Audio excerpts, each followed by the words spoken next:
Mari kita bersatu di dalam doa.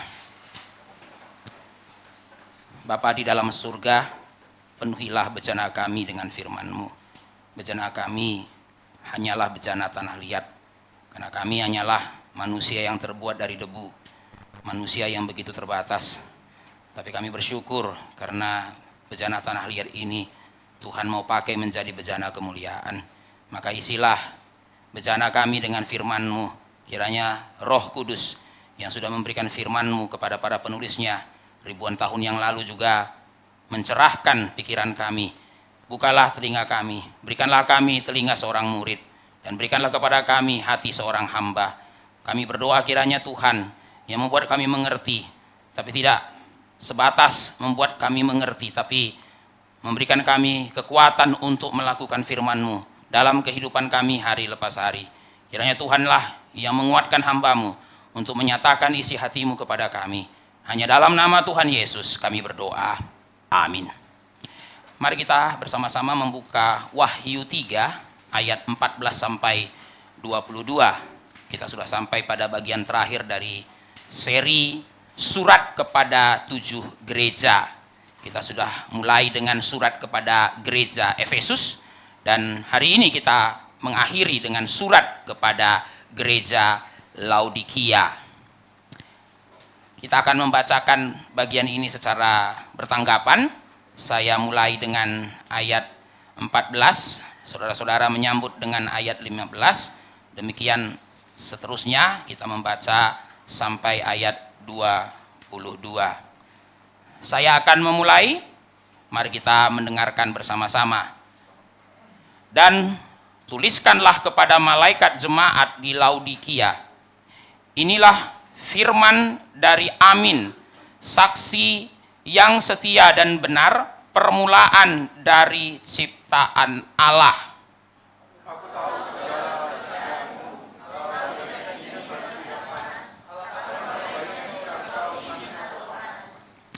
Jadi, karena engkau suam-suam kuku dan tidak dingin atau panas, aku akan memuntahkan engkau dari mulutku.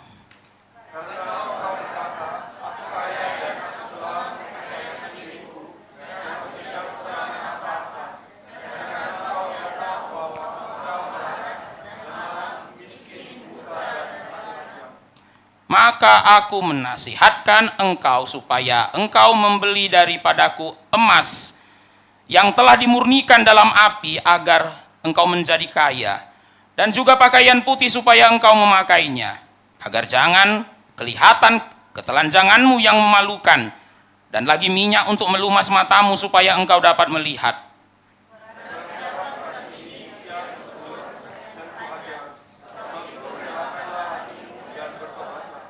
Lihat, aku berdiri di muka pintu dan mengetok.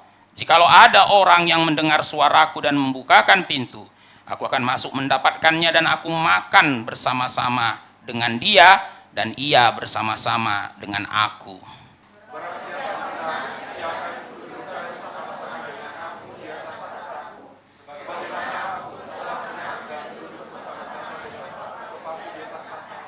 Siapa bertelinga hendaklah ia mendengarkan apa yang dikatakan Roh kepada jemaat-jemaat. Saudara-saudara, gereja Laodikia ditegur oleh Yesus Kristus. Dan kalau kita membaca surat kepada gereja di Laodikia, saudara tidak menemukan satu kali pujian pun. Seluruh surat ini isinya teguran. Saudara-saudara yang dikasihi oleh Tuhan, dari surat kepada 7 jemaat ada 2 gereja yang hanya dipuji, yaitu gereja Philadelphia dengan gereja Smyrna.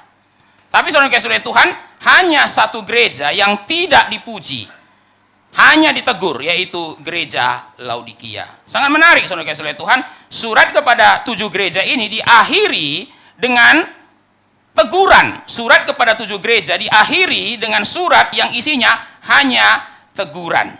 Saudara-saudara dikasihi oleh Tuhan, mengapa gereja Laodikia ditegur? Karena mereka sudah meninggalkan dan melupakan Yesus Kristus. Mari kita memperhatikan ayat 20 sekali lagi. Saya mengajak saudara-saudara untuk memperhatikan ayat yang ke-20. Tadi kita sudah membaca ayat yang ke-20, tapi kita perlu memperhatikan ayat ini sekali lagi. Saudara-saudara dikasihi oleh Tuhan, saya bacakan ayat 20 untuk kita semua. Di sana dikatakan, lihat aku berdiri di muka pintu dan mengetok. Saudara-saudara, ayat ini menunjukkan bahwa Yesus Kristus sudah berada di luar gereja. Saudara yang kasih oleh Tuhan, kalau Yesus masih berada di dalam gereja, maka dia tidak perlu mengetok pintu. Tapi ayat 20 menggambarkan kepada saudara, Yesus Kristus berada di luar gereja. Sehingga dikatakan, lihat aku berdiri di muka pintu dan mengetok. Saudara-saudara, betapa ironisnya gambaran ini. Saudara-saudara, Yesus adalah kepala gereja. Yesus adalah mempelai laki-laki dan gereja adalah mempelai perempuan. Saudara-saudara, gereja disebut sebagai tubuhnya Kristus. Maka ada hubungan yang sangat erat antara Kristus dengan gerejanya. Sedekat antara kepala dengan badannya, saudara-saudara Tuhan. Saudara-saudara, waktu kita bicara mengenai manusia, manusia itu bukan cuma badan, harus ada kepala, saudara-saudara Tuhan. Kalau manusia sudah tidak ada kepala, saudara-saudara bahkan tidak mau mengakui itu manusia.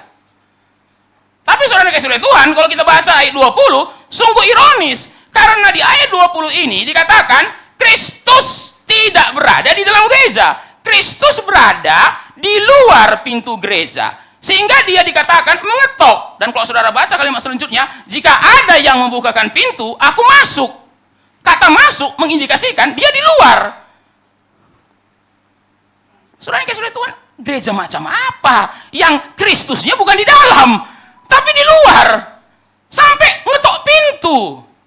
Saudara-saudara yang kasih Tuhan, kalau gereja itu ibarat rumah, tuan rumahnya harusnya Yesus kan? Saya bisa bayangkan, sekarang tuan rumahnya di luar. Saudara-saudara, ayat 20 ini kan sedang menggambarkan betapa rusaknya gereja Laodikia. Saudara-saudara, betapa rusaknya gereja Laodikia, saudara-saudara. Maka saya mengerti ya kenapa di dalam surat ini tidak ada pujian, ditegur. Dari ayat yang pertama sampai ayat yang terakhir isinya teguran semua. Kenapa saudara-saudara? Ini rusak banget. Saking rusaknya sampai ayat 20 mengatakan sang kepala gereja tidak di dalam gereja lagi, sudah di luar. Saudara-saudara bisa bayangkan ya, bukankah antara Kristus dengan gereja itu seperti kepala dengan tubuh? Hubungan yang sangat dekat, mempelai laki-laki dengan mempelai perempuan. Tapi ayat 20 mengatakan, di dalam kasus gereja Laodikia, sang mempelai laki-laki sudah di luar. Sang tuan rumah sudah di luar rumah. Saudara-saudara yang kasih oleh Tuhan, itulah yang menjadi gambaran dari gereja Laodikia. Gereja Laodikia. Saudara-saudara, apa yang terjadi pada gereja Laodikia terjadi juga pada gereja hari ini. Saudara-saudara, hari ini banyak gereja yang sudah tidak lagi ada Kristus di dalam. Pelangnya si gereja, saudara Tuhan. Tapi Kristusnya sudah berada di pintu, sudah berada di luar pintu gereja. Saudara-saudara, kalau kita menggunakan yang lebih kasar, gereja sudah mengusir Kristus dari dalam. Mengapa bisa Kristus sampai keluar? Soalnya saudara Tuhan, kalau ayat 20 mengatakan Kristus sudah di luar, itu karena dia sudah diusir oleh gereja Laodikia. Saudara-saudara, ini membuat kita merasa lebih ngeri lagi, saudara Tuhan. Gereja macam apa yang mengusir Kristus?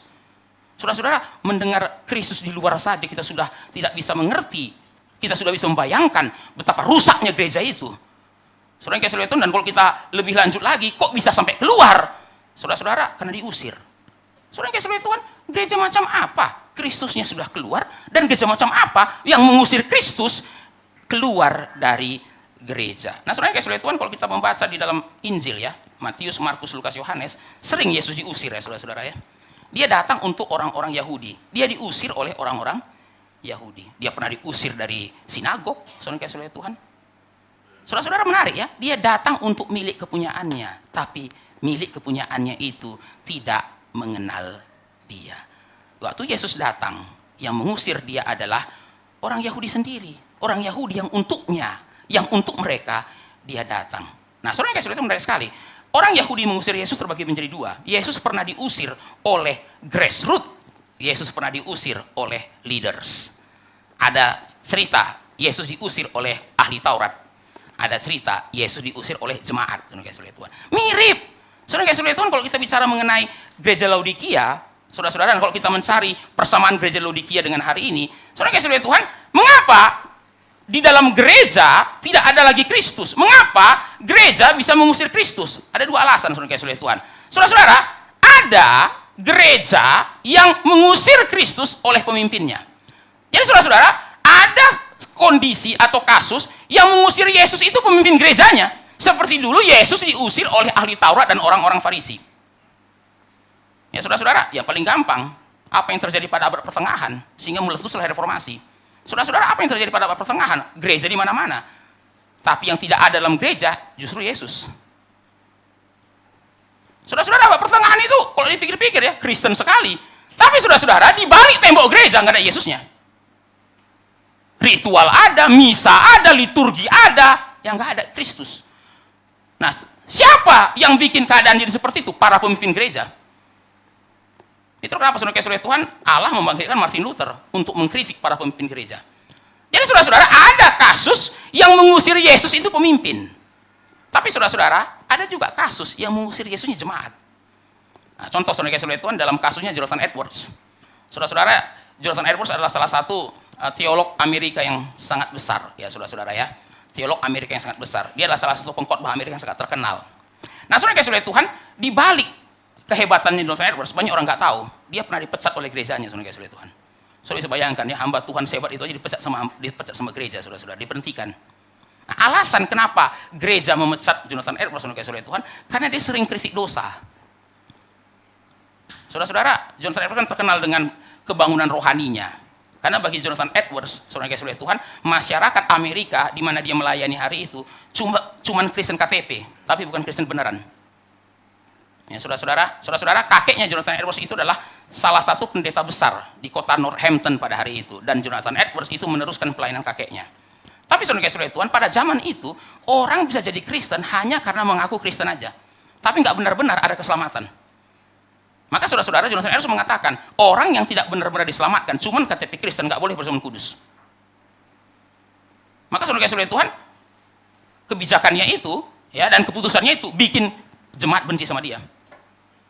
Nah, saudara-saudara, satu kali dia melarang satu orang pejabat, saudara-saudara Tuhan ya, saya bilang pejabat, ya saudara-saudara, satu pejabat pemerintah di dalam gerejanya, dia larang ikut perjamuan kudus. Kenapa? Karena pejabat ini punya selingkuhan. Tidak boleh ambil perjamuan kudus. Wah, saudara-saudara yang saudara Tuhan, penatua-penatua datang, ya, saudara-saudara Tuhan kasih masukan, jangan gitulah, jangan terlalu keras lah. Dia ini orang penting loh. Tapi yang enggak. Ya, saya nggak mau nggak izinkan dia perjamuan kudus. Saudara-saudara, ya peristiwa itu bergulir saudara-saudara Tuhan dan berkepanjangan. Dan ujungnya apa? Jonathan Edwards diberhentikan dari gereja. Kenapa saudara-saudara? Gereja nggak mau Yesus. Pemimpin mau Yesus, gereja nggak mau Yesus. Maka saudara-saudara Tuhan, ketika gereja tidak mau Yesus Kristus, pemimpinnya mau Yesus Kristus, yang korban pemimpin. Yang korban pemimpin, saudara-saudara Tuhan. Pemimpinnya mau Kristus. Tapi jemaatnya nggak mau. Maka pemerintah berhentikan. Maka saudara-saudara, Jonathan Edwards akhirnya pergi jadi misionaris ke suku Indian.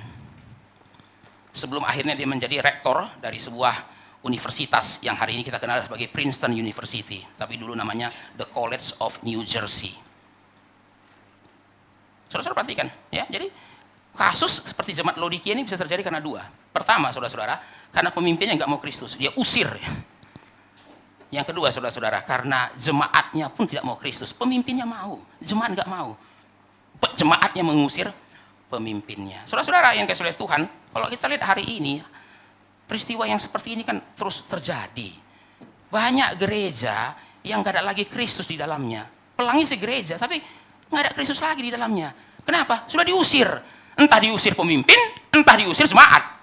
Tapi intinya tidak ada lagi Kristus di dalamnya. Saudara-saudara, mari kita lihat ya beberapa contoh ya. Beberapa contoh saudara-saudara Tuhan gereja yang tidak ada lagi Kristus di dalamnya. Yang pertama saudara-saudara Tuhan, gereja yang menggantikan ibadah menjadi hiburan. Saudara-saudara Tuhan, ada banyak gereja saudara-saudara yang tidak lagi memakai ibadah untuk meninggikan Kristus, tapi untuk menghibur jemaat. Kenapa? Ya, karena saudara-saudara Tuhan ada yang bilang, Pak, kalau tata ibadahnya seperti ini, anak muda kabur, Pak. Dia tidak merasa ibadahnya itu menyentuh. Maka ganti, Pak. Ganti liturgi, ganti lagu, musik, ganti semua. Supaya apa? Anak muda senang di gereja kita. Tapi saudara-saudara Tuhan, pemikiran seperti ini sudah salah kaprah. Ibadah untuk meninggikan Kristus, bukan untuk menghibur jemaat. Jadi kalau jemaat merasa tidak terhibur ketika ibadah, yang salah bukan gereja, yang salah jemaat. Saudara-saudara, ada gereja gereja itu saudara-saudara selesai ibadah, sebar angket. Saudara-saudara kasih Tuhan, banyak hari ini saudara-saudara, di Jakarta itu saudara kasih Tuhan, setiap selesai ibadah, sebar kuesioner. Siapa yang ngisi jemaat? Pertanyaannya, puaskah Anda dengan ibadah hari ini? Kalau ada yang harus ngisi angket, itu Tuhan Yesus, saudara kasih Tuhan. Puaskah Tuhan Yesus dengan ibadah hari ini? Bukan jemaat, karena ibadah untuk dia, bukan untuk kita. Loh, kenapa jadi jemaat yang ngisi angket? 1, puaskah Anda dengan musiknya? 2, puaskah Anda dengan lagunya? 3, puaskah Anda dengan konsumsinya? Puaskah. Loh, kok jadi kepuasan kita, kepuasan konsumen? Survei kepuasan konsumen. Ini gereja atau toko? Survei kepuasan konsumen. Saudara-saudara kasih oleh Tuhan, ya ini banyak dilakukan oleh gereja-gereja kontemporer. Tapi saudara-saudara, banyak gereja-gereja tradisional pun ikut. Kenapa? Karena sekarang jemaatnya lari ke gereja kontemporer. Maka mereka bikin survei juga. Ya, kenapa? Kalian pindah ke gereja kontemporer. 1, puaskah Anda? 2, puaskah Anda? 3, puaskah Anda? Coba, tidak. Saudara Tuhan. Wah, kalau gitu kita perlu mengganti strategi pelayanan kita. Based on angket. Ya, saudara-saudara. Contoh yang pertama. Saudara-saudara, ibadah untuk Kristus. Tapi sudah dibajak oleh jemaat. Jadi sekarang ibadah bukan untuk meninggikan Kristus lagi. Ibadah untuk menyenangkan hati jemaat. Maka banyak saudara-saudara hari ini ibadah konsepnya entertainment. Entertainment, saudara-saudara ya. Lagunya 1 jam, khotbahnya 30 menit. Di sini terbalik ya saudara-saudara ya. Yang kedua, saudara-saudara ya. Gereja menjadi klub sosial.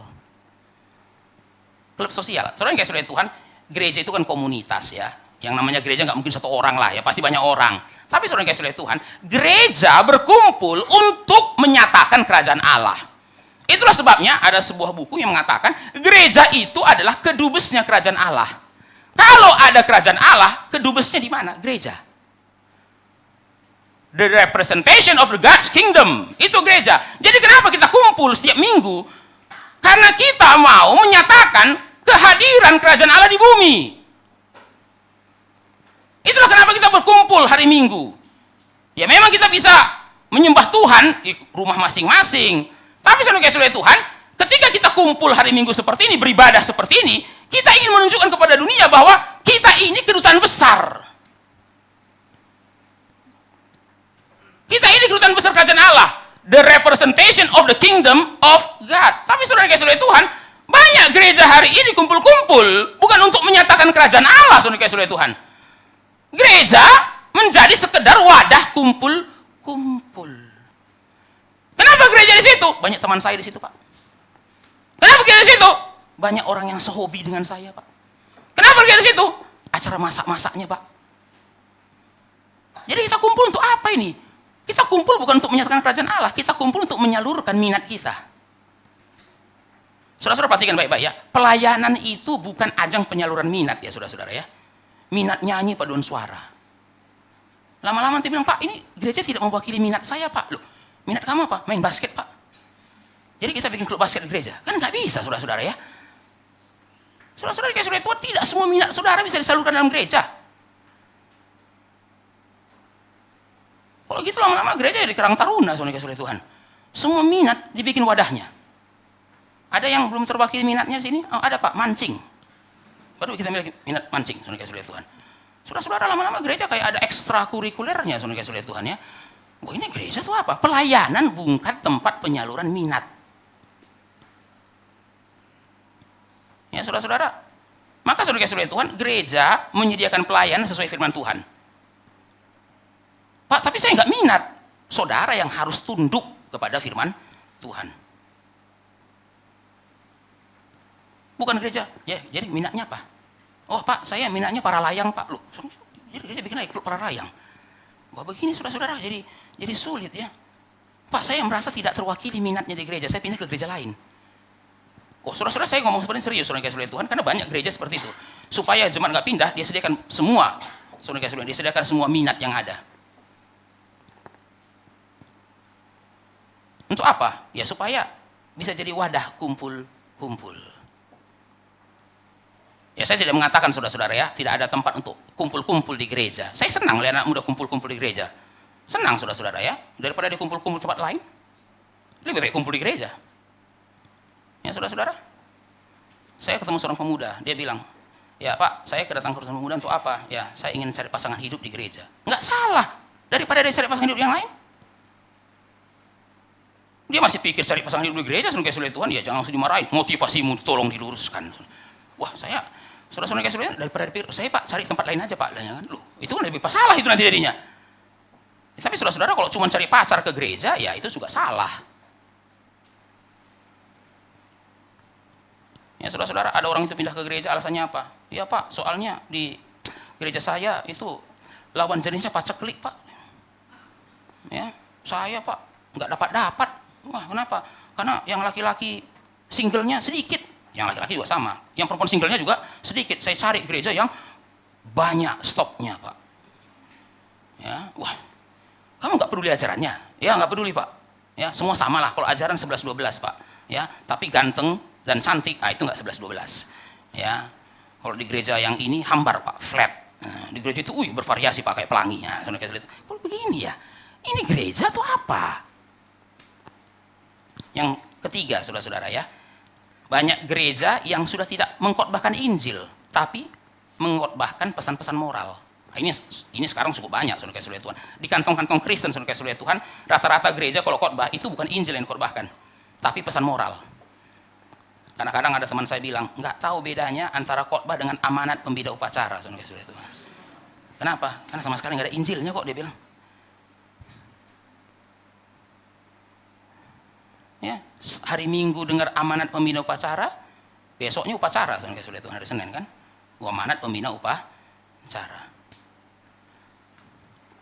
Injilnya mana? Saudara-saudara, harusnya kan mimbar itu menegur dosa, menyerukan pertobatan.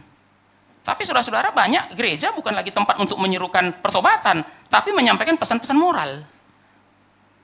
Berhentilah minum. Ya, saya nggak mengatakan saudara-saudara gereja nggak boleh mengatakan berhentilah minum, tapi kenapa harus berhenti minum?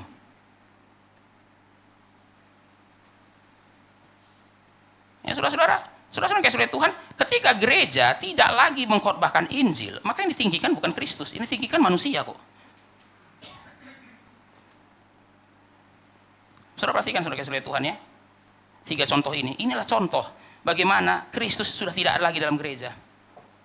Saudara-saudara, kalau saudara ada waktu silakan baca bukunya Michael Horton, judulnya Christless Christianity, kekristenan tanpa Kristus. Sudah terjemahkan bahasa Indonesia saudara kayak saudara Tuhan, kekristenan tanpa Kristus. Wah, saudara-saudara, waktu saya baca buku itu, saudara Tuhan, ya, memang dia bicara dalam konteks Amerika, tapi bagi saya, saudara-saudara, apa yang diceritakan itu nggak jauh beda dengan Indonesia kok. Saudara-saudara, dia mengatakan di Amerika, jangan bilang gereja kosong. Enggak, ini bukan Eropa. Saudara-saudara, Eropa memang gereja kosong, tapi saudara nggak bisa bawa itu ke Amerika. Amerika gereja nggak kosong. Jadi saudara bilang, Barat sudah sekuler, saudara Tuhan, tidak ada ke gereja. Iya, kalau saudara pergi ke Swedia, Finlandia, saudara Tuhan. Tapi kalau saudara pergi ke Amerika, gereja penuh.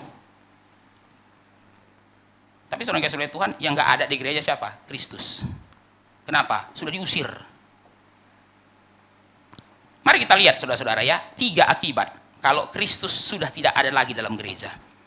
Dari surat kepada gereja Laodikia kita bisa melihat ada 3 akibat ketika Kristus diusir dari gereja. Yang pertama saudara-saudara, kemerosotan rohani. Kemerosotan rohani, spiritual decline. Nah saudara-saudara, kita bedakan kemerosotan rohani dengan kemerosotan moral ya. Saudara-saudara, memang ada kaitan antara kemerosotan spiritual dengan kemerosotan moral. Tapi saudara kasih Tuhan, banyak orang Kristen sering mengeluh tentang kemerosotan moral. Ya, saudara-saudara yang tinggal di kantong-kantong Kristen, kita sering mendengar ya saudara kasih Tuhan ya, orang Kristen mengeluh tentang merosotnya moral di kantong-kantong Kristen. Saudara kasih Tuhan, saya baca ini ya beberapa data saudara kasih Tuhan, tahun 2023 dengan tingkat peminum alkohol tertinggi, saudara kasih Tuhan ya, daerah dengan tingkat peminum alkohol tertinggi. Yang pertama NTT, yang kedua Sulut, yang ketiga Bali. 2 yang pertama saudara-saudara, ini kantong Kristen ini. Saudara kalau pergi ke daerah-daerah kayak gini, ujung ke ujung gereja, minimarket aja kalah. Tapi gimana ceritanya? ujung ke ujung gereja, tapi orang minum sampai mabuk. Sampai orang bilang, saudara-saudara, tanggal muda kita tidur di selokan, tanggal tua baru tidur di tempat tidur, saudara-saudara ya. Tanggal muda tidur di selokan, kenapa? Minum terus, dapat uang minum, makanya nggak sampai rumah, saudara-saudara Tuhan ya, nggak pernah sampai rumah ya. Memang dia pulang pengen ke rumah, tapi akhirnya berhenti di selokan, saudara-saudara Tuhan. Mabuk, itu kasus-kasus di NTT, Sulut, Sumatera Utara.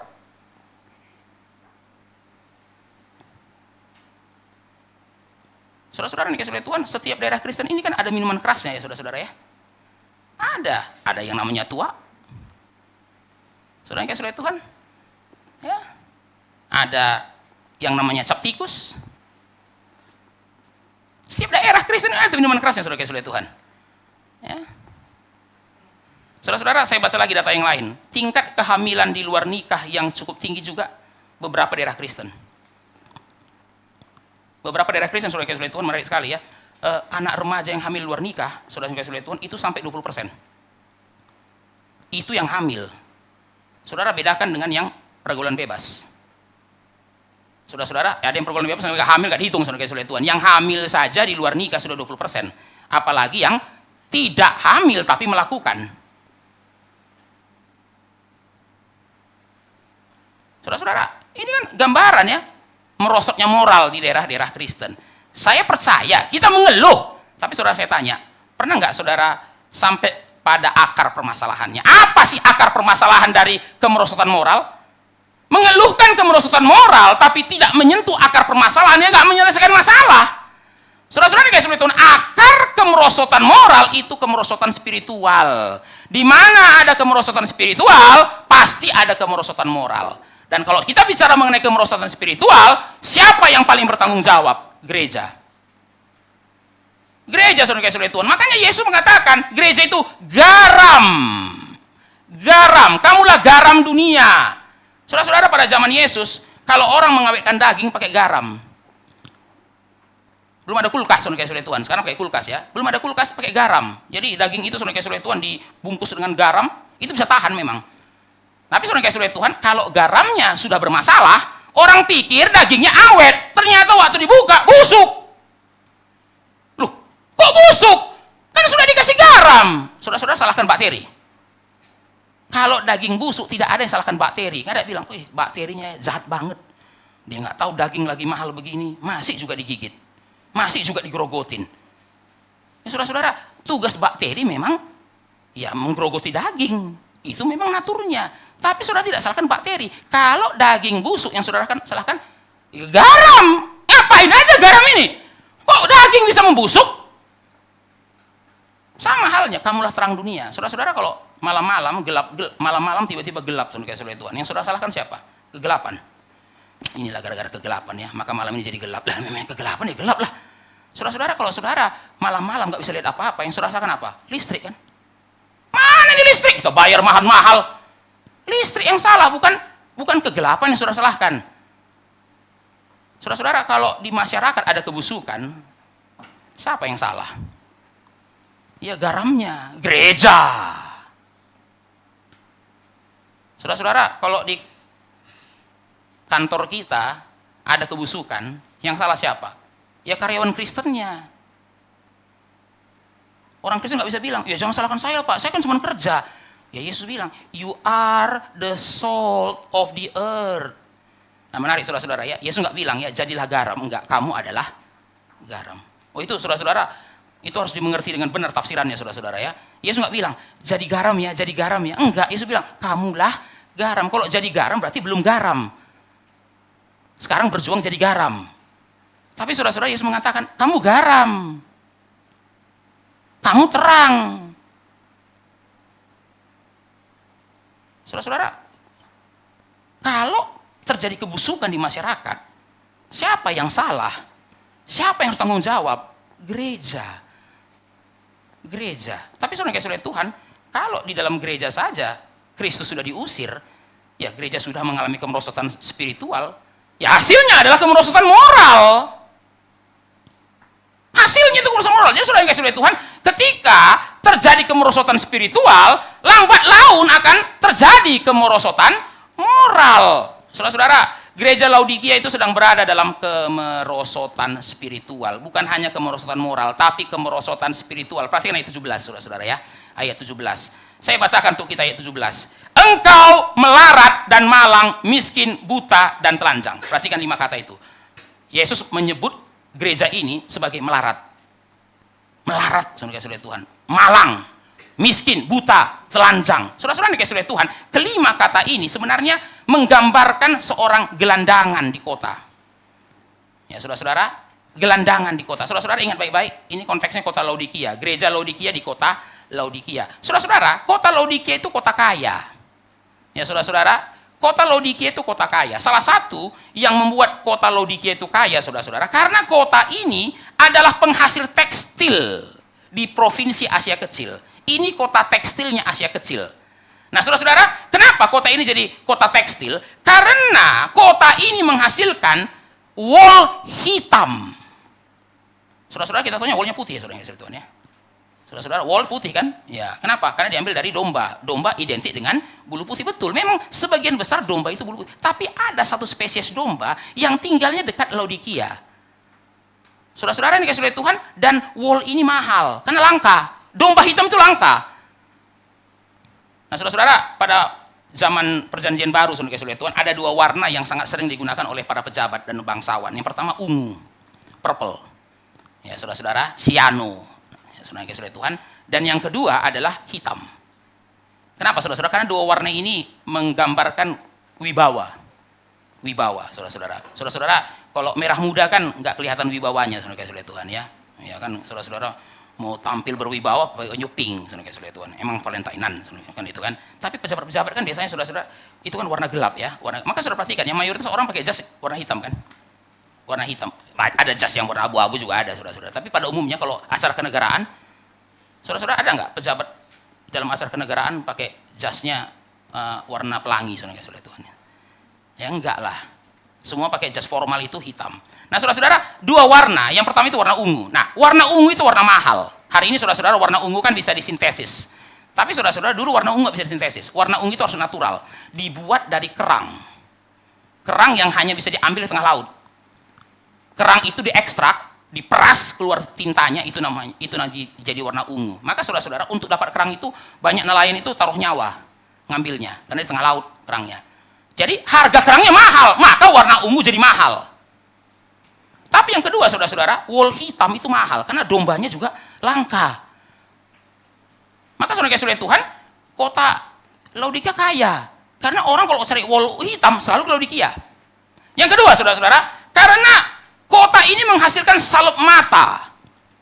Salep mata, saudara kasih oleh Tuhan. Jadi banyak orang yang mencari salep matanya Laodikia untuk dijual.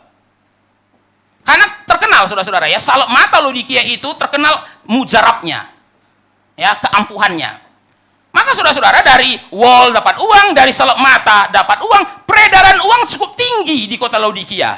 Maka saudara-saudara, kota Laodikia itu menjadi pusat perbankannya Asia Kecil. Pusat perbankannya Asia Kecil. Karena uang beredar di situ. Ya, saudara-saudara, nah, saudara kayak Tuhan, kota yang kaya, logikanya, ya gerejanya kaya. Ya, saudara-saudara, kota yang kaya, logikanya gerejanya kaya. Karena semuanya kaya-kaya kok. Nah, saudara yang kasih oleh Tuhan, memang benar. Gereja Laodikia itu gereja kaya. Ya, saudara-saudara, gedungnya mungkin besar, uangnya banyak, fasilitasnya lengkap. Tapi menarik, saudara-saudara ya, kenapa Yesus menyebut mereka gembel? Engkau melarat, malang, miskin, buta, telanjang. Ini kan gambaran gembel. Saudara-saudara, hampir semua kota ada gembelnya, saudara Tuhan ya. Itu kota itu menarik, saudara-saudara ya. Kota itu menarik, saudara Tuhan. Di desa jarang ada gembel. Ya, saudara-saudara, saudara tahu kata gembel kan, saudara Tuhan? Gelandangan lah ya, saudara-saudara ya. Di desa itu jarang ada gelandangan. Saudara kalau pergi ke desa nggak ada gelandangan. Rata-rata gelandangan itu di kota. Kenapa ada gelandangan, saudara-saudara? Itu orang yang dari desa pergi ke kota tapi malu balik ke desa. Ya, saudara-saudara ya, sudah ke kota ya kan, wah gagal ya, aduh balik ke desa malu, nah bertahan di kota jadi gembel. Maka saudara perhatikan, New York sekalipun saudara-saudara banyak gembelnya. Ya nggak usah ke New York saudara-saudara, ya Hong Kong. Nggak usah ke Hong Kong, Jakarta. Jakarta saudara-saudara banyak gembelnya. Kenapa? Ya banyak orang merantau ke Jakarta, gagal, malu. Malu saudara-saudara bertahan di Jakarta. Lalu tinggal di mana? Nggak ada rumah, pinggir kali. Kan makanya dari dulu saudara-saudara ya, setiap tahun saudara-saudara Gubernur Jakarta kan selalu mengingatkan, ya, yang tidak bisa bertahan di Jakarta, tolong jangan mudik ke Jakarta. Kenapa? Wah, nanti menambah gelandangan. Ya saudara-saudara, kalau kita perhatiin di Jakarta, ya banyak gelandangan. Nah, saudara-saudara menarik ya, kota Laodikia itu kota kaya, tapi memang ada gelandangannya. Tapi menarik, di sini yang digambarkan gelandangan itu siapa? Gerejanya. Melarat, malang, miskin, buta, dan telanjang. Tentu saja ini bukan berbicara mengenai keadaan fisik. Ya seperti saya bilang tadi, keadaan fisiknya gereja Laodikia ya baik-baik saja, saudara-saudara Tuhan ya. Dia punya gedung bagus, jemaat banyak, fasilitas lengkap, uang banyak. Tapi lagi bicara mengenai keadaan rohani. Jemaat Laodikia, kamu dari luar kelihatan megah, tapi sorry ya, di dalammu gembel. Saudara-saudara dengar baik-baik ya. Tanpa Kristus gereja bisa tetap kelihatan besar. Tanpa Kristus gedung gereja bisa tetap megah. Tanpa Kristus program-program gereja bisa tetap jalan. Tapi saudara-saudara, tanpa Kristus gereja itu gelandangan. Gelandangan, maka jangan nilai gereja dari gedungnya. Jangan saudara-saudara Tuhan, jangan nilai gereja dari fisiknya. Banyak gereja fisiknya megah mewah, tapi sebenarnya rohaninya gembel. Itulah yang Yesus bilang sama jemaat Laodikia. Kalian itu gembel. Melarat loh. Melarat gimana? Kita kaya kok melarat? Ya melarat kamu, rohanimu melarat. Malang, miskin, buta, telanjang. Nah saudara-saudara yang kasih Tuhan, melarat, malang, dan miskin itu menggambarkan bahwa gereja ini nggak ada rohaninya. Ya, itu kenapa dikatakan kamu itu miskin, kamu itu malang, kamu itu melarat. Ini bisa secara rohani. Ya, kamu sih gereja, pelangmu gereja, tapi kok nggak ada rohaninya sama sekali. Saudara nggak baik-baik, saudara Tuhan. Ketika di dalam gereja sudah tidak ada sentuhan rohani sama sekali, itu berarti sudah malang, miskin, dan melarat. Saudara yang kasih Tuhan, jadi ada orang datang ke gereja, saudara kasih Tuhan, Pak, saya sudah lama di gereja, tapi kok saya merasa melarat secara rohani ya Pak. Maksudnya melarat secara rohani gimana? Saya nggak makan apa-apa Pak. Jadi saya datang ke gereja itu dengan kelaparan, pulang dengan busung lapar Pak. Kenapa? Nggak makan terus. Melarat. Saudara kasih Tuhan, gimana gereja bisa memberikan makan rohani, sedangkan gereja itu sendiri melarat rohani? Iya Pak. Saya kalau dengar khotbah pendetanya Pak, saya kayak nggak dapat makan apa-apa. Saudara-saudara dengarkan kalimat ini. Kalau gereja sudah melarat, miskin, dan malang secara rohani, bisa kasih makan apa kepada dombanya? Bisa kasih makan apa kepada dombanya? Itu tandanya saudara-saudara ya. Kalau sudah nggak ada rohaninya. Iya Pak, saya kalau datang ke gereja itu nggak pernah dengar ada kalimat-kalimat rohani lagi. Ya, ucapan, pembicaraan, diskusi semuanya duniawi. Saudara-saudara, satu kali itu saya ada dengar cerita ya, ada satu orang pendeta di satu tempat ya, di satu daerah. Ya, memang dia melayani bukan di kota tapi agak terpencil. Lalu di situ ada seorang ibu yang sudah tua, mau ulang tahun. Dia undang pendeta ini untuk khotbah. Ya, nggak ada pendeta lain bisa khotbah, cuma dia bisa khotbah kan, saudara-saudara, kan pendeta kan cuma dia. Baru saudara-saudara pendeta bilang, maaf ya, saya nggak ada waktu, dia bilang. Udah suruh ini aja lah penatua saja atau siapa yang khotbah di ulang tahunnya Oma itu. Nah, saudara-saudara kayak Tuhan, setelah itu tiba-tiba dia dengar kabar, ternyata Oma ini punya anak kerja di luar negeri. Anak itu sudah kirim uang untuk merayakan ulang tahun mamanya karena bisa pulang. Dan saudara-saudara entah gimana ceritanya, saudara-saudara kan, wah dia tahu berapa jumlah uang yang dikirim anaknya kepada mamanya. Wah, saudara Tuhan, setelah dia dengar kabar itu, dia hubungi lagi penatua itu, bilang sama Oma itu, saya bisa khotbah. Oh, baru saya sadar saudara Tuhan, kenapa tadi dia nggak mau khotbah? Karena dia pikir, Oma kayak gini juga selesai khotbah, amplopnya berapa sih? Ternyata dapat kabar saudara Tuhan ya, bukan sembarangan oma ini, saudara kasih oleh Tuhan ya. Ya, ini si oma, tapi anaknya kerja di luar negeri, sudah kirim uang. Ya, dia katanya saudara-saudara, ya sudah siapkan budget 10 juta untuk ulang tahun mamanya. Waduh, ini 10 juta makanan sebagainya, amplopnya berapa? Tiba-tiba jadi oke. Saudara-saudara bisa bayangkan, ini pendeta nggak ada rohani-rohaninya lagi loh.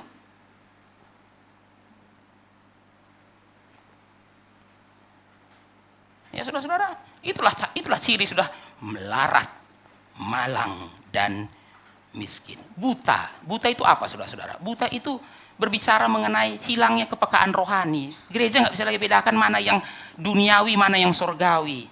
Yang duniawi pun sudah masuk ke dalam gereja. Gereja nggak bisa lagi membedakan yang benar dengan salah. Sudah nggak ada kepekaan, buta. Yang duniawi pun dia nggak rohani. Gimana? Yang terakhir, telanjang. Nah, saudara-saudara, telanjang ini bicara mengenai aib. Nah, saudara-saudara, kemungkinan sudah banyak aibnya gereja Laodikia ini. Ya, aib.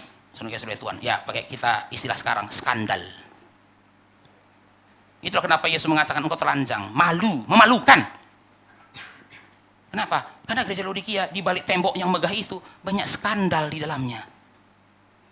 Ya, saudara-saudara, nggak sulit ya menemukan model gereja seperti ini hari ini kan?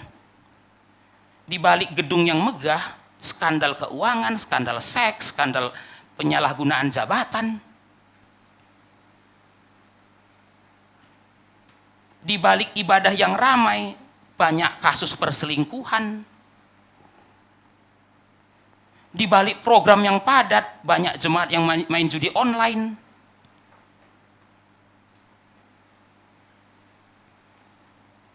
Ya saudara-saudara, kok bisa seperti ini? Karena Yesus sudah lama diusir dari gereja itu. Tidak ada lagi kehadirannya di dalam gereja itu. Saudara-saudara, tanpa kehadiran Kristus, kalau Kristus diusir, gereja bagaikan gembel, melarat, malang, miskin, buta, dan telanjang. Saudara-saudara yang kasih oleh Tuhan, kalau Yesus nggak ngomong seperti ini, mata kita juga nggak akan bisa lihat kok. Kita pikir, ya bagus kok. Yesus bilang, oh enggak. Ya, gerejamu itu sudah malang, melarat, miskin, buta, telanjang. Tapi selama ini saya rasa baik-baik aja. Iya, Laodikia juga sama. Mari kita masuk ke poin yang kedua, saudara-saudara ya. Apa yang terjadi kalau Kristus sudah tidak ada di dalam gereja? Kalau yang pertama, kemerosotan rohani. Yang kedua, saudara-saudara, kesombongan rohani. Nah ini kan lucu, saudara-saudara ya. Orang sudah merosot tapi masih bisa sombong.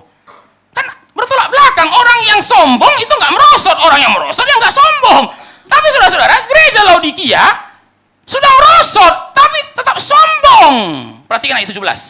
Aku kaya dan aku telah memperkayakan diriku dan aku tidak kekurangan apa-apa. Kata akunya muncul 3 kali, saudara. Aku kaya, aku telah memperkayakan diriku dan aku tidak kekurangan apa-apa. Yesus bilang, kamu itu miskin.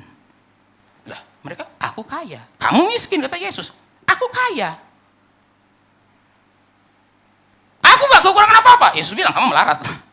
Sudah bisa bayangkan, ya ternyata mata Yesus itu beda sekali dengan mata gereja Laodikia. Laodikia merasa, kami baik-baik aja. Yesus bilang, enggak, kamu miskin, melarat, buta, telanjang. Ayat 17. Karena engkau tidak tahu. Karena engkau tidak tahu. Ya kamu itu sebenarnya sudah jadi gembel. Kamu aja nggak tahu. Jadi makanya tetap merasa kaya, telah memperkayakan diri, dan tidak kekurangan apa-apa. Saudara-saudara, sekalipun mengalami kemerosotan rohani, tapi gereja Laodikia tidak sadar. Mereka tidak merasa ada yang salah dengan kondisi mereka. Dan mereka merasa kondisi mereka baik-baik saja. Baik-baik saja. Saudara-saudara, kenapa mereka bisa merasa baik-baik saja? Karena keadaan mereka ya mirip seperti keadaan kota Laodikia. Kota Laodikia kaya, gereja Laodikia kaya, maka gereja Laodikia merasa kami baik-baik saja. Kalau kota Laodikia kaya, kami miskin, berarti kami tidak baik-baik saja. Tapi kan kota ini kaya, kami gereja kaya, itu berarti kami baik-baik saja. Saudara-saudara yang dikasihi Tuhan, mengapa orang yang merosot secara rohani bisa jadi sombong secara rohani? Ya, karena dia menipu dirinya sendiri. Saudara-saudara, itu adalah salah satu ciri orang yang merosot secara rohani. Saudara-saudara, orang yang secara rohani merosot itu bisa menipu dirinya sendiri. Justru itu tandanya dia merosot. Saking merosotnya saudara-saudara, dia tipu dirinya sendiri. Self-deception. Saudara-saudara, tema self-deception ini sudah diteliti para filsuf dari dulu. Saudara-saudara, dari dulu. Kenapa saudara-saudara Tuhan? Karena orang kan selalu berpikir manusia itu rasional. Nah saudara-saudara, baru ada filsuf yang mengatakan, tapi kayaknya kita perlu pikir-pikir loh, manusia itu serasional apa? Karena kenyataan, seringkali manusia menipu dirinya sendiri. Kan tujuan rasio untuk menemukan kebenaran. Kalau kamu tidak menipu dirimu sendiri. Tapi ada satu misteri, manusia itu bisa rasional, pada saat yang sama suka nipu dirinya sendiri. Itu jadi misteri. Kalau dibilang manusia rasional, betul. Tapi banyak sekali kasus manusia menipu dirinya sendiri. Harusnya kalau kamu rasional, kamu terima dong kebenaran. Tapi kenyataan kan enggak, saudara-saudara Tuhan. Ada momen di mana manusia itu waktu dengar kebenaran, dia malah menipu dirinya sendiri. Loh, pasti nggak rasional dong manusia. Nah, itu yang kemudian menjadi perdebatan para filsuf. Jadi manusia serasional apa? Saudara-saudara, 1+1=2. Kok terima? Iya dong, masuk akal kan? Betul, saudara-saudara Tuhan. Tapi kenapa waktu dibilang manusia berdosa? Enggak, loh. 1+1=2 kamu bisa terima secara rasional. Tapi giliran manusia berdosa, kamu nggak terima. Itu faktanya loh. Paling gampang saudara-saudara Tuhan ya. Orang lagi jatuh cinta ya, baru ditolak sama orang yang dia cintai, saudara-saudara Tuhan ya. Ditolak sama orang yang dicintai. Saudara-saudara, sering kali kan laki-laki itu apa? Self-deception kan? Self-deception. Saudara-saudara, kenapa? Saking cintanya dia sama perempuan itu nggak terima. Saudara-saudara, dia nggak bisa terima bahwa dia tidak diterima. Maka saudara-saudara, sudah perempuan itu bilang, enggak, saya nggak suka sama kamu. Dia langsung bilang, itu cuman di mulutnya saja, di hatinya tidak. Loh. Saudara-saudara, saudara Tuhan, ini orang IPK 3,9, saudara Tuhan, bisa kayak gitu kok. Sebodoh apa sih kamu? Loh, perempuan itu bilang, saya nggak mau, saya nggak bisa. Ya, sampai sekasar mungkin, saudara-saudara, supaya dia move on. Ya, penolakan pertama, penolakan kedua, penolakan ketiga, penolakan keempat, pakai tasek. Itu pun, saudara-saudara, awal pertama ditolak, ya karena saya merasa engkau terlalu baik bagi saya. Wah, saudara-saudara Tuhan, tetap nggak bisa terima, ya kan? Sampai terakhir, saudara-saudara Tuhan, saya memang nggak suka sama kamu. Apalagi yang nggak terus terang ini. Tapi sampai titik itu, saudara-saudara Tuhan, berapa banyak yang langsung terima? Enggak kan? Itu sebenarnya hanya di mulutnya saja, di hatinya belum tentu. Itu sebenarnya jinak-jinak merpati. Saudara-saudara, kok dia menipu dirinya sendiri ya? Saya tanya, sebenarnya kamu tahu nggak sih kalau dia nggak suka sama kamu? Tahu sih, cuman saya nggak bisa terima loh. Maka dia self-deception. Saudara-saudara, kejadian seperti ini saudara pikir orang bodoh yang mengalaminya? Enggak kok, ini orang-orang yang jenius bisa seperti itu loh. Self-deception. Nah saudara-saudara yang saudara Tuhan, jadi kalau kita perhatikan ya, kenapa orang yang merosot secara rohani bisa sombong secara rohani? Dia menipu dirinya sendiri. Justru tanda orang yang merosot secara rohani itu apa? Self-deception. Menipu diri. Menipu diri. Nah saudara-saudara, yang lebih sulit lagi apa? Bukan hanya self-deception. Kenapa orang itu bisa jadi sombong pada yang merosot? Social acceptance. Social acceptance. Saudara-saudara Tuhan, kenapa jemaat Laodikia itu tidak sadar kalau mereka sudah merosot? Lah, kota Laodikia terima kami baik-baik kok. Itu berarti ya kami baik-baik saja. Social acceptance kok. Saudara-saudara Tuhan, gereja yang mirip dunia tidak akan merasa sedang mengalami kemerosotan rohani. Justru dia merasa kami baik-baik saja. Buktinya pelayanan kami baik, lancar, semua berjalan dengan baik. Ya berarti Tuhan terima kami. Saudara-saudara, Tuhan bukan terima saudara. Tuhan tidak terima gereja itu, dunia terima gereja itu. Saudara-saudara, kalau kita pikir-pikir ya, kasus seperti ini kan terjadi juga dengan jemaat Korintus ya. Satu-satunya gereja yang dapat surat paling banyak dari Paulus itu Korintus, saudara-saudara. Ada penafsir yang mengatakan kemungkinan Paulus tulis surat ke Korintus itu 4. Yang kita catat 2. Saudara-saudara, kenapa sampai 4 ya? Yang paling keras saudara-saudara itu 1 Korintus. Dan ada yang mengatakan 1 Korintus sebenarnya bukan 1 Korintus, itu 2 Korintus.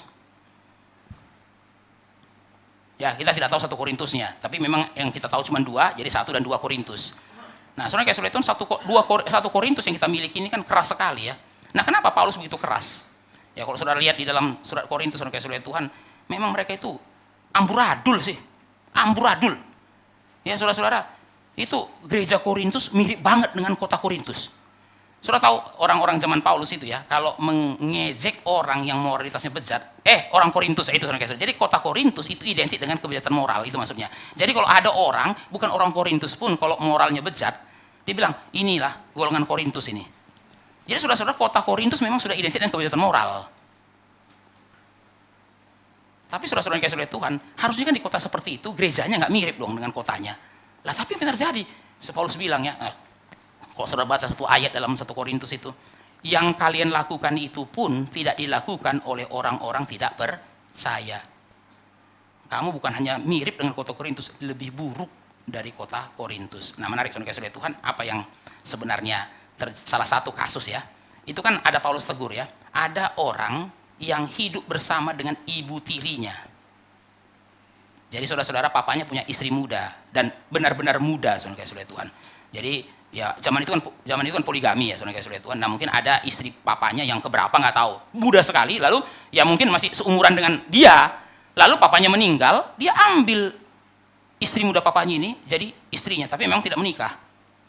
Wah, saudara-saudara, Paulus bilang orang Korintus saja nggak kayak gini.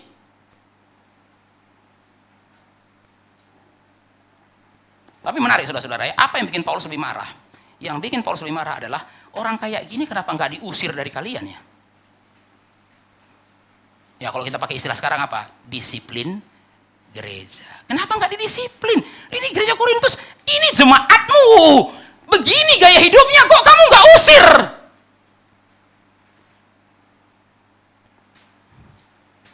Saudara-saudara, ada penafsir mengatakan, ada kemungkinan saudara-saudara, ini bukan orang sembarangan. Yang melakukan ini mungkin orang kaya di kota Korintus. Maka gereja waktu tahu dia melakukan itu saudara-saudara, langsung enggan. Maka saudara-saudara, Paulus tulis surat begitu keras. Ya, maka saudara-saudara perhatikan surat 2 Korintus. Nah, itu kan dalam surat 2 Korintus kalau saudara lihat ya, ketegangannya agak turun. Saudara-saudara ya, agak turun. Paulus bicaranya lebih lembut. Tapi saudara-saudara dalam 1 Korintus Paulus kan bilang ya, saya memutuskan tidak datang ke tengah kalian. Kenapa? Karena saya takut. Kalau ketemu kalian, saya bisa lebih marah lagi loh. Makanya dia tulis surat. Alasan Paulus tulis surat apa? Karena dia mau menahan emosinya. Tulisnya aja sudah keras begini, gimana kalau ketemu langsung? Saudara-saudara, mengapa kota Korintus, mengapa gereja Korintus bisa seperti itu ya? Ya salah satunya saudara kasih oleh Tuhan, karena mereka mirip dengan kota Korintus dan mereka senang mirip dengan kota Korintus. Yang ketiga, saudara-saudara, yang ketiga, apalagi yang terjadi kalau gereja tidak ada lagi Kristus di dalamnya? Tidak berguna, useless. Mari kita perhatikan ayat 15 sampai 16. Ayat 15 sampai 16.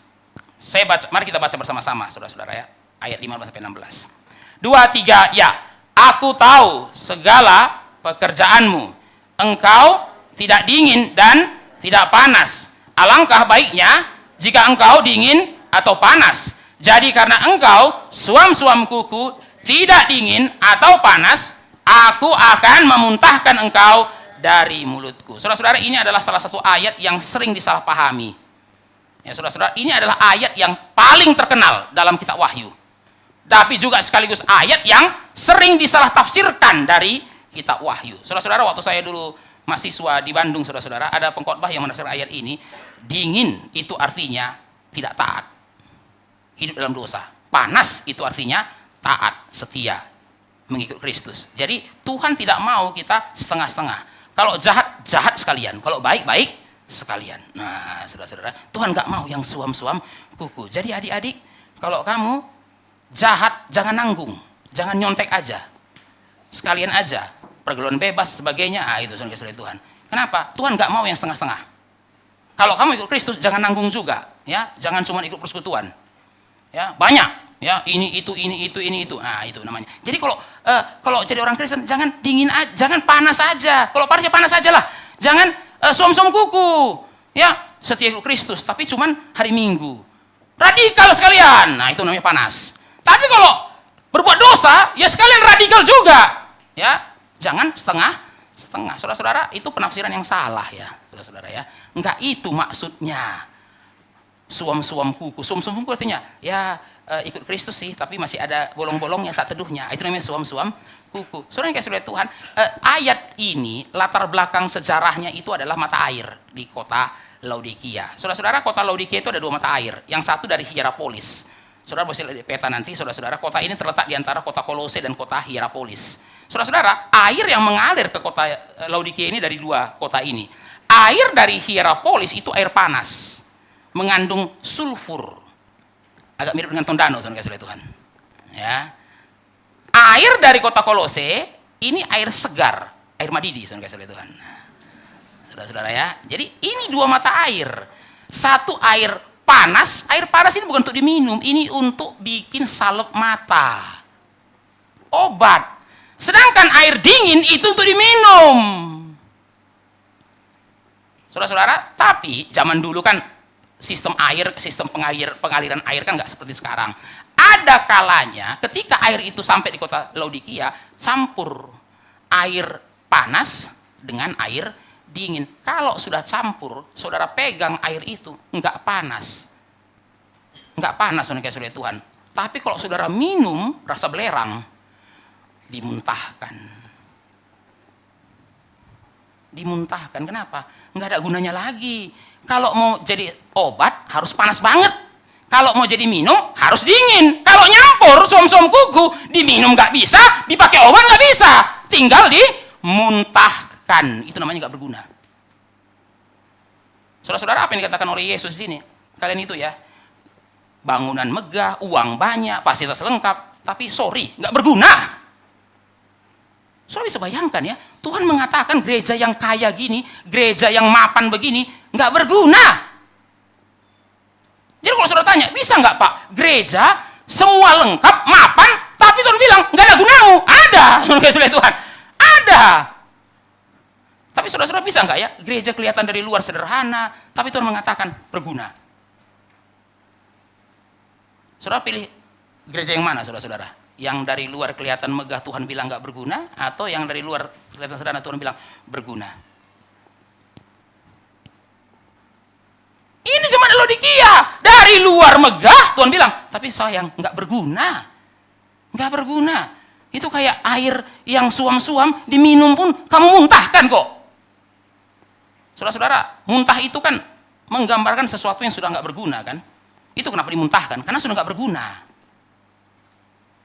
Ya, tapi saudara yang kasih oleh Tuhan, tidak semua muntah tidak berguna, saudara-saudara ya. Saya kemarin baca, ada muntah ikan paus, saudara yang kasih oleh Tuhan. 1 kilo, 2 miliar. Ya, saudara-saudara, muntah ikan paus. Itu dicari oleh perusahaan-perusahaan parfum. Ya, bukan semua ikan paus, saudara yang kasih oleh Tuhan, ada ikan paus tertentu. Jadi dia kalau ada muntahnya, saudara-saudara, itu bisa orang kayak mendadak. Ada orang pernah, saudara-saudara, itu dapat muntahnya ikan paus itu. Jadi saudara-saudara, muntahnya itu kemudian mengeras. Jadi kayak batu begitu. Baru itu dijual di perusahaan parfum, saudara kasih oleh Tuhan, bisa sampai 2 miliar. 1 kilo. Wah, saudara-saudara, kalau dapat muntah kayak gini, mendadak ya, saudara kasih, kayak mendadak ya. Muntah bikin kaya, saudara-saudara ya. Muntah bikin kaya. Tapi saudara-saudara kan tidak mau kena muntah ular ya, saudara kasih oleh Tuhan ya. Ya, itu bukan bikin kaya, saudara-saudara, bikin sakit. Nah, saudara-saudara, tapi saudara yang namanya muntah itu kan memang nggak berguna, maka dimuntahkan. Kalau berguna juga dimuntahkan. Mungkin kalau ikan paus itu tahu muntahnya 2 miliar, saudara-saudara, dia nggak muntahkan, saudara-saudara ya. Nah itu, karena dia pikir nggak berguna, dia muntahkan. Dapat orang 2 miliar. Saudara-saudara bicara mengenai dimuntahkan ini ya, saya teringat dengan Yunus. Saudara perhatikan Yunus, saudara kasih oleh Tuhan. Sampai di Niniwe dikatakan apa? Saudara-saudara, saya waktu baca itu, kenapa ya nggak dibilang dan ikan itu menurunkan Yunus di Niniwe? Kan bisa aja, saudara-saudara ya. Saudara-saudara kan bisa aja kan? Ikan itu mengantar Yunus sampai ke Niniwe. Ikan itu menurunkan Yunus. Ya, soalkan ikan itu angkot, saudara-saudara Tuhan kan. Tapi menarik ya, dikatakan di bagian itu dan ikan itu memuntahkan Yunus. Memuntahkan Yunus. Saudara-saudara Tuhan, waktu saya baca kata dimuntahkan itu, ini seperti nyindir Yunus. Tuhan selalu bilang sama Yunus, lihat kamu ya. Kamu merasa nabi, ikan pun merasa kamu nggak berguna. Sampai dikatakan ikan itu memuntahkan Yunus sampai di Niniwe. Saudara-saudara, ikan Yunus itu sumber masalah. Saudara-saudara ya, bikin masalah sama Tuhan, bikin masalah sama kapal. Saudara perhatikan Yunus itu saudara-saudara, hidupnya dari dimuntahkan ke dimuntahkan, saudara Tuhan. Dimuntahkan dari kapal, ditelan ikan.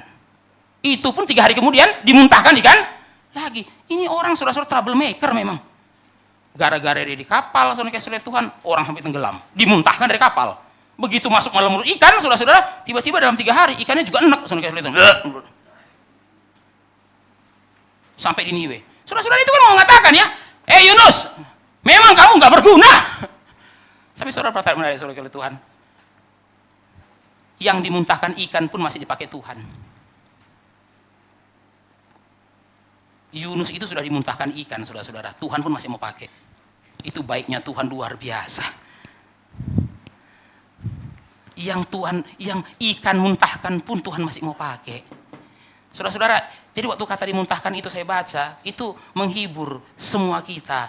Saudara mungkin punya masa lalu yang lebih buruk daripada Yunus. Dan saudara merasa, Tuhan saya masih berguna enggak? Tuhan bilang sama saudara, kamu lihat Yunus itu. Ikan pun sudah enggak mau. Saya masih pakai. Saya masih pakai. Saudara-saudara, masa lalu saudara sehancur apa sih? Mungkin saudara sudah dimuntahkan sama keluarga. Mungkin saudara sudah dimuntahkan sama teman. Tapi saudara mengatakan, Pak saya nggak berguna lagi. Tidak. Saudara bukan tidak berguna lagi. Yang dimuntahkan ikan pun Tuhan masih mau pakai. Saudara-saudara nih saudara Tuhan, apa yang harus dilakukan oleh gereja seperti ini? Kalau gereja itu seperti gereja Laodikia, apa yang harus dilakukan? Bertobat. Ayat 19, barang siapa kukasihi ia kutegur dan kuhajar, sebab itu relakanlah hatimu dan bertobatlah. Saudara-saudara, apakah sehancur Laodikia masih ada harapan? Masih. Tapi Tuhan bilang bertobat. Bertobatlah. Sehancur-hancurnya Yunus pun ikan gak mau, Tuhan masih mau. Dan saudara perhatikan di sini, Yesus berkata pada gereja Laodikia, barang siapa kukasihi ia kutegur dan kuhajar, sebab itu relakanlah hatimu dan bertobatlah. Saudara-saudara, menariknya ayat ini apa? Seringkali kita berpikir bertobat untuk dikasihi Tuhan. Oh, kenapa bertobat? Supaya Tuhan mengasihi saya. Salah. Alasan kita bertobat karena Tuhan mengasihi kita.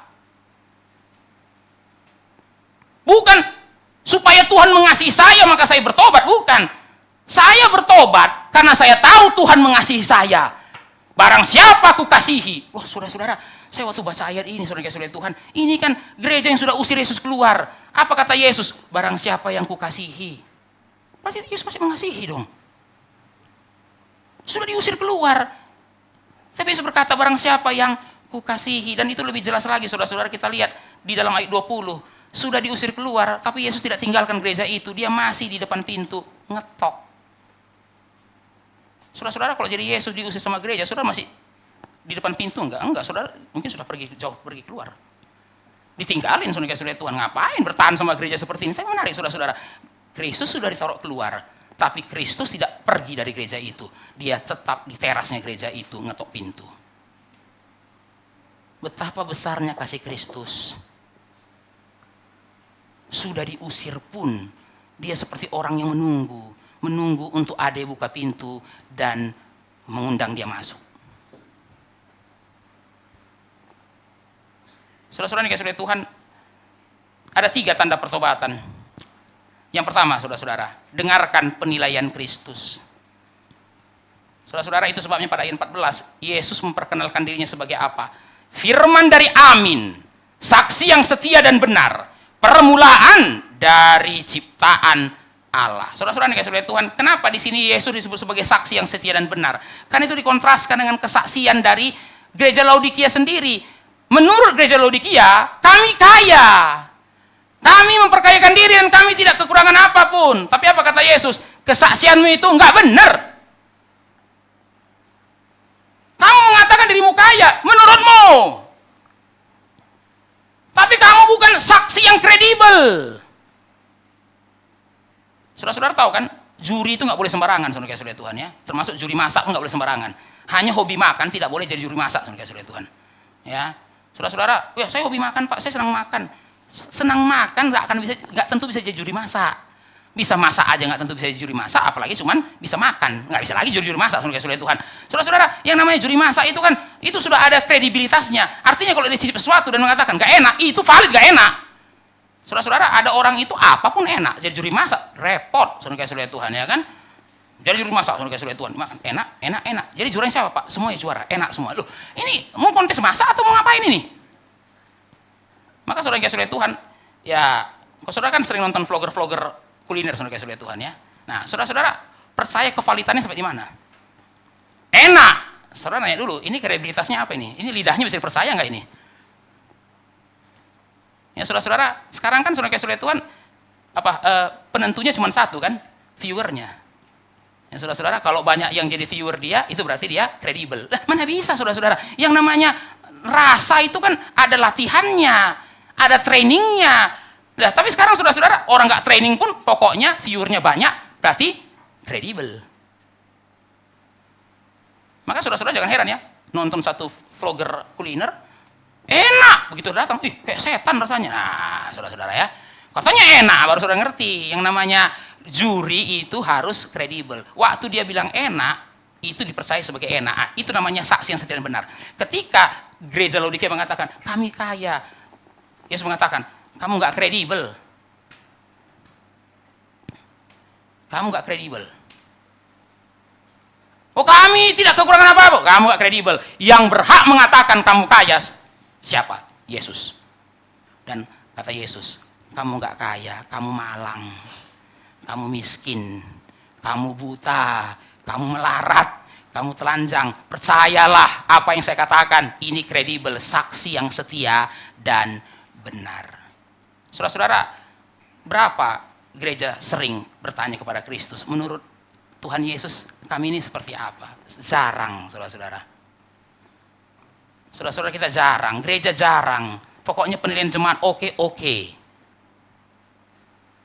Tapi penilaian yang meter itu bukan penilaian jemaat, penilaian Kristus. Saudara-saudara, Jonathan Edwards kalau ditanya sama jemaat, menurut kamu Jonathan Edwards pendeta yang baik? Enggak. Tapi sejarah membuktikan saudara Tuhan, dia yang benar.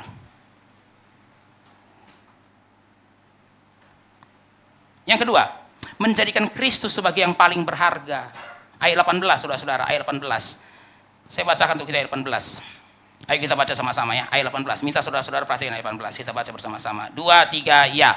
Maka aku menasihatkan engkau, supaya engkau membeli daripadaku emas yang telah dimurnikan dalam api, agar engkau menjadi kaya. Dan juga pakaian putih supaya engkau memakainya, agar jangan kelihatan ketelanjanganmu yang memalukan. Dan lagi minyak untuk melumas matamu, supaya engkau dapat melihat. Nah, saudara perhatikan, saudara yang kasih Tuhan, di sini ada 3 items yang disebutkan. Yang pertama emas. Ya saudara-saudara, nah menarik saudara-saudara ya. Kalau disuruh beli emas, berarti dia kaya dong. Tapi Yesus mengatakan, belilah emas kepada aku supaya kamu jadi kaya. Ya kalau saya bisa beli emas berarti saya kaya. Masa saya beli emas supaya jadi kaya? Emas. Yang kedua, pakaian. Yang ketiga, minyak. Nah, kata minyak, saudara-saudara, itu salep. Saudara-saudara, 3 benda ini adalah 3 benda yang bikin Laodikia kaya. Emasnya, salepnya, dan tekstilnya. Tapi saudara-saudara kasih Tuhan, apa kata Yesus? Kamu miskin, nggak ada emasmu. Kamu telanjang, gak ada bajumu. Dan kamu buta, butuh salep. Miskin, telanjang, dan buta. Kamu gembel. Kalau kamu ingin mendapatkan pakaian, datang kepadaku. Kalau kamu ingin dapat emas, datang kepadaku. Kalau kamu ingin diobati matamu supaya gak buta itu, datang kepadaku. Saudara-saudara dikasih oleh Tuhan, 3 ini adalah barang berharga di kota Laodikia. Tapi apa yang dikatakan Yesus? Kalau kamu ingin memiliki kekayaan yang sebenarnya, apakah kekayaan gereja yang sebenarnya? Kristus. Saudara-saudara yang dikasih oleh Tuhan, tanpa Kristus itu gereja miskin. Tanpa Kristus itu gereja miskin. Kristuslah kekayaan gereja yang sebenarnya. Gereja kaya karena di dalamnya ada Kristus. Gereja miskin di dalamnya tidak ada Kristus. Saudara-saudara yang dikasih oleh Tuhan, yang ketiga, kembalikan Kristus sebagai tuan rumah. Ayat yang ke-20, jikalau ada orang yang mendengar suaraku dan membukakan pintu, aku akan masuk mendapatkannya, dan aku akan makan bersama-sama dengan dia, dan ia bersama-sama dengan aku. Saudara-saudara, saudara-saudara, kalimat ini mengingatkan kita pada Yohanes 15, tinggallah dalam aku, dan aku di dalam kamu. Tapi ini bukan bicara mengenai rumah, bicara mengenai pokok anggur. Di dalam Yohanes 15, saudara Tuhan, Yesus menggambarkan, akulah pokok anggur yang benar, tinggallah dalam aku dan aku dalam kamu, karena kalau di luar aku kamu tidak bisa berbuat apapun. Tapi di dalam Wahyu pasal 3 ayat 14 sampai 22, Yesus menggunakan metafora rumah. Buka pintu, aku masuk, makan, dan kamu bersama-sama dengan aku. Saudara-saudara Tuhan, di sini Yesus menggambarkan persekutuan yang intim. Tuan rumah dari gereja itu Kristus. Saudara Tuhan, jadi kenapa gereja disebut gereja? Bukan karena pelangnya, karena di dalamnya ada Kristus. Kalau di dalam tidak ada Kristus, Kristus tidak ada di situ, itu bukan gereja. Itu bukan gereja. Maka saudara-saudara Tuhan, John Calvin mengatakan, di mana firman diberitakan dengan benar dan sakramen dilakukan dengan bertanggung jawab, disitulah gereja Kristus berdiri. Perhatikan saudara-saudara, firman Tuhan diberitakan dengan benar, sakramen dilakukan dengan bertanggung jawab. Disitulah ada gereja Kristus. Jadi bukan pelangnya. Ada gereja sini, ada Pak, ini pelangnya Pak. Saudara pernah lihat nggak? Firman diberitakan dengan benar nggak? Oh, sakramen dilakukan dengan benar nggak? Saudara-saudara, kalau ada gereja setiap minggu, saudara-saudara anggur perjamuan, saudara-saudara Tuhan, menolak penyakit ini, menolak penyakit itu. Ini sakramen sudah nggak benar. Ya, ini anggur. Ya, ini anggurnya mujarab nih. Ya, minum. Ya, kamu akan tolak Ebola, tolak COVID. Saudara-saudara Tuhan, loh. Saudara-saudara, ini persembahan kudus apaan ini? Setiap minggu, saudara-saudara tahu kan gereja seperti ini? Tiap minggu bagi-bagi anggur. Baru orang bilang, ini gereja Pak. Loh, ini sudah mempermainkan sakramen loh. Saudara Tuhan, kalau gereja nggak pernah menyampaikan firman Tuhan dengan benar. Itu kata Calvin. Kalau di tempat itu firman disampaikan dengan benar, sakramen dilakukan dengan bertanggung jawab, disitulah gereja. Saudara Tuhan, mari kita kembalikan Kristus sebagai tuan rumah. Di dalam gereja, tuan rumah Kristus, kita tamu. Kita tamu. Saudara-saudara Tuhan, saya nggak ada masalah sih kalau kita dalam doa, kami mengundang kehadiran-Mu, saudara-saudara Tuhan. Ya, saudara-saudara, tapi kadang-kadang ada masalahnya adalah mengundang Kristus datang, itu dia tamunya, kita tuan rumahnya, saudara-saudara ya. Kalau dia tuan rumahnya, kita yang diundang. Tapi saudara-saudara seringkali kan kalau ibadah kita berlaku sebagai tuan rumah, Kristus sebagai tamunya.